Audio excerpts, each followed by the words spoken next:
Okay, study guide problem 6, on to the back side, halfway done.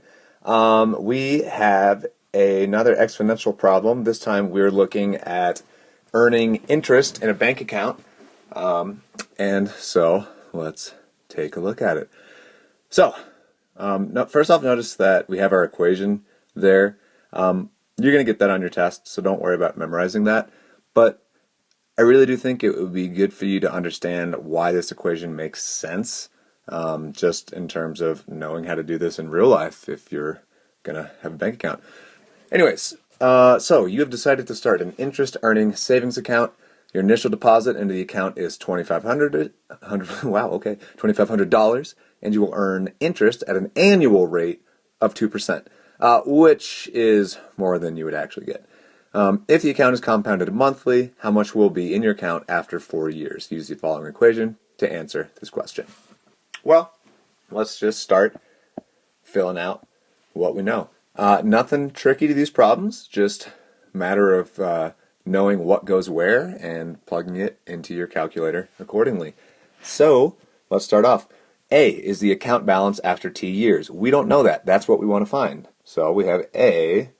Really, A of t equals, and really, even more specific, not A of t, but what we're trying to find is A of, what does it say, 4 years. So, we want A of 4 equals P. P is our principal investment, aka the starting amount, which in this case is $2,500, times 1 plus our rate, which is 2%, but be careful, 2% we would write as 0.002 to actually use in this problem as a decimal.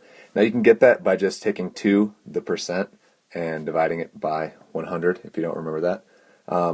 So plus our rate, 0.002, divided by n, which is the number of times our account is compounded per year.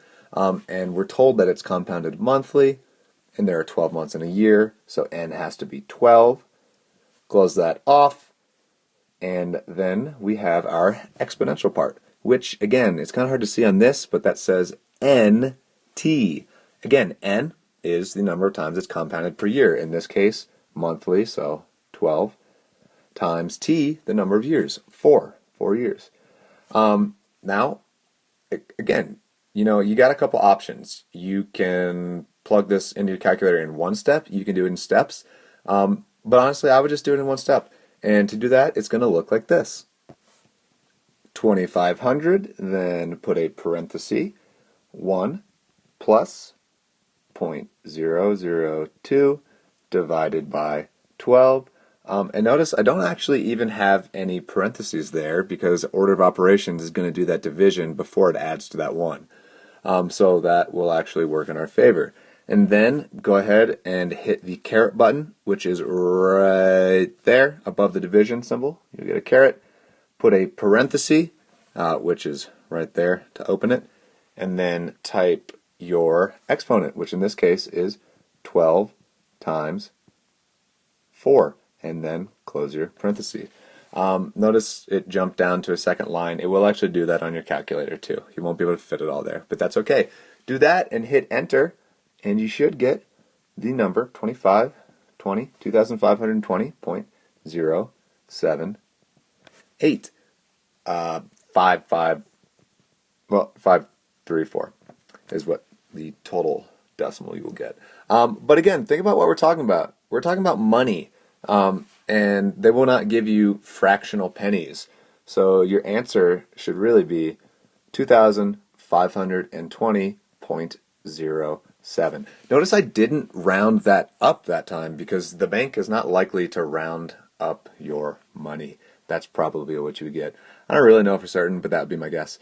And we're done. That's the amount in your account after 4 years. You've gained $20.07.